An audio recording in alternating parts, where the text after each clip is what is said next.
Hello friends, welcome in my YouTube channel. Friends, अध्याय 3 जिसका नाम है भारत के राष्ट्रीय आंदोलन, इस अध्याय से आज इस वीडियो में हम लोग साइमन कमीशन का अध्ययन करेंगे। साइमन कमीशन को भारत सांविधिक आयोग के नाम से भी जाना जाता है। आइए इसके गठन को देखते हैं। इसका गठन 26 नवंबर 1927 ईस्वी को हुआ था और इसके जो गठनकर्ता थे उनका नाम था लॉर्ड बर्कनहेड। ये तत्कालीन भारत सचिव थे।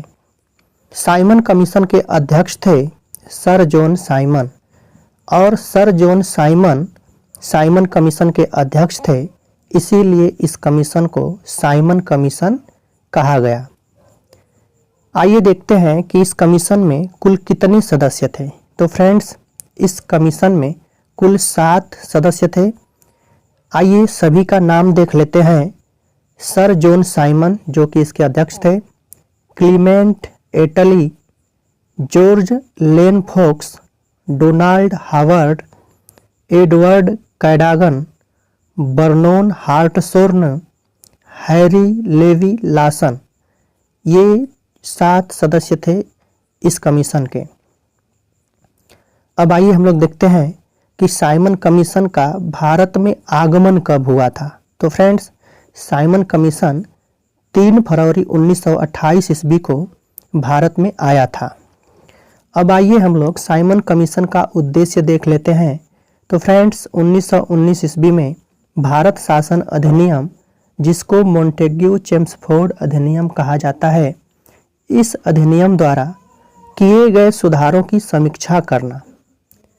साइमन कमीशन का उद्देश्य 1919 में भारत शासन अधिनियम या मोंटेग्यू चेम्सफोर्ड द्वारा जो सुधार किए गए थे भारत के शासन व्यवस्था में और प्रशासन में, उसका क्या प्रभाव पड़ा था भारत पर, इसी की रिपोर्ट तैयार करना साइमन कमीशन का उद्देश्य था। फ्रेंड्स, जब साइमन कमीशन भारत में आया तो इसका विरोध भी किया गया। तो आइए देखते हैं कि विरोध का क्या कारण था। तो फ्रेंड्स, विरोध का 2 कारण था। पहला, समय से पहले गठन होना।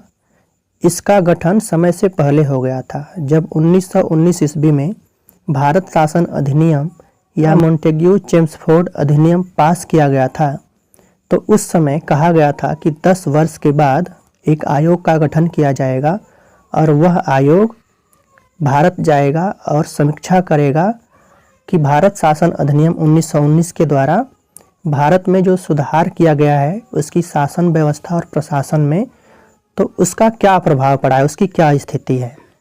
लेकिन इसका गठन समय से पहले कर दिया गया। इसका गठन 1929 ईस्वी में होना चाहिए था, लेकिन इसका गठन 1927 ईस्वी में कर दिया गया। तो एक तो ये कारण था इसके विरोध का, और दूसरा कारण था सभी सदस्यों का अंग्रेज होना। इसमें जो 7 सदस्य थे वो सभी अंग्रेज थे, जबकि 1919 ईस्वी के भारत शासन अधिनियम के लागू करने के समय ये कहा गया था कि जब 10 वर्ष बाद एक आयोग भारत भेजा जाएगा तो उसमें आधे सदस्य भारतीय होंगे और आधे सदस्य अंग्रेज होंगे। लेकिन जब आयोग बना और भारत में आया तो उसमें एक भी भारतीय नहीं था, सारे सदस्य अंग्रेज थे। तो फ्रेंड्स, ये 2 कारण था साइमन कमीशन के विरोध का। एक, समय से पहले गठन होना, और दूसरा, सभी सदस्यों का अंग्रेज होना। फ्रेंड्स, जब साइमन कमीशन भारत आया तो इसका विरोध किया गया और विरोध में साइमन वापस जाओ, साइमन गो बैक के नारे लगाए गए।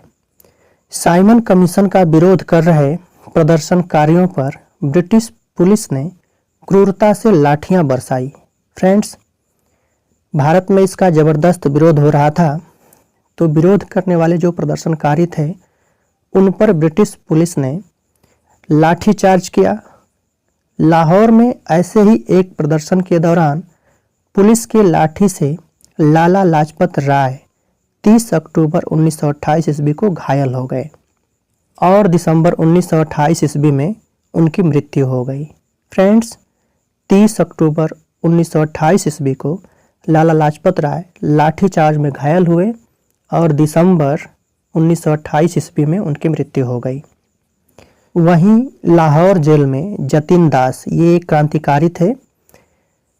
तो जतिन दास ने 13 जुलाई 1929 ईस्वी को भूख हड़ताल शुरू कर दी थी साइमन कमीशन के विरोध में, जिसके 63वें दिन 13 दिसंबर 1929 ईस्वी को उनकी मृत्यु हो गई थी।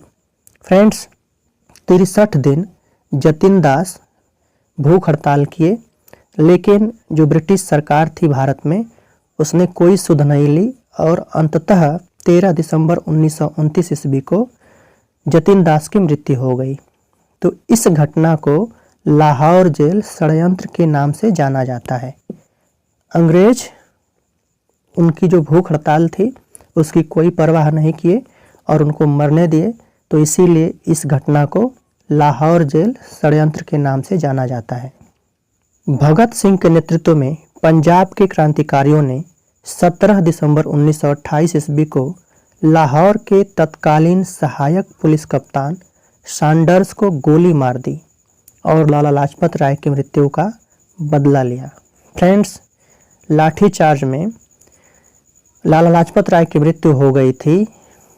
फ्रेंड्स, सैंडर्स ही वह अधिकारी था जिसके आदेश पर पुलिस ने लाठीचार्ज किया था और लाला लाजपत राय को गंभीर चोट आई थी और उनकी मृत्यु हो गई थी। तो उनकी मृत्यु का बदला सैंडर्स को गोली मार करके लिया गया भगत सिंह के नेतृत्व में, और पंजाब के क्रांतिकारी इस बदला लेने में शामिल थे। फ्रेंड्स, दो ऐसी पार्टियां थी जिन्होंने साइमन कमीशन का विरोध नहीं किया था। तो आइए देख लेते हैं कि ये कौन कौन सी पार्टियां थी। तो एक थी जस्टिस पार्टी और दूसरी थी पंजाब यूनियनिस्ट पार्टी। इन दो दलों ने साइमन कमीशन का बहिष्कार नहीं किया था।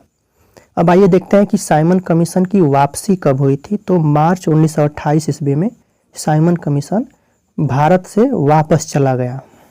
इसकी जो रिपोर्ट थी उसका प्रकाशन कब हुआ? तो 27 मई 1930 ईस्वी को साइमन कमीशन की रिपोर्ट का प्रकाशन 27 मई 1930 ईस्वी को हुआ था।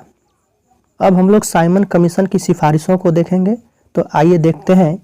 इसकी सिफारिश थी द्वैध शासन प्रणाली, राज्यों में सरकारों का विस्तार, ब्रिटिश भारत के संघ की स्थापना और सांप्रदायिक निर्वाचन व्यवस्था आदि को जारी रखना।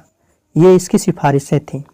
द्वैध शासन प्रणाली, प्रांतों में द्वैध शासन प्रणाली और राज्यों में सरकारों का विस्तार और ब्रिटिश भारत के संघ की स्थापना और सांप्रदायिक निर्वाचन व्यवस्था आदि को जारी रखने की सिफारिश साइमन कमीशन के द्वारा की गई थी। अब आइए देखते हैं कि परिणाम क्या निकला, साइमन कमीशन का परिणाम क्या निकला। तो आयोग के प्रस्ताव पर विचार करने के लिए, जो साइमन कमीशन था उसके प्रस्ताव पर विचार करने के लिए ब्रिटिश सरकार ने ब्रिटिश भारत और भारतीय रियासतों के प्रतिनिधियों के साथ 3 गोलमेज सम्मेलन किया।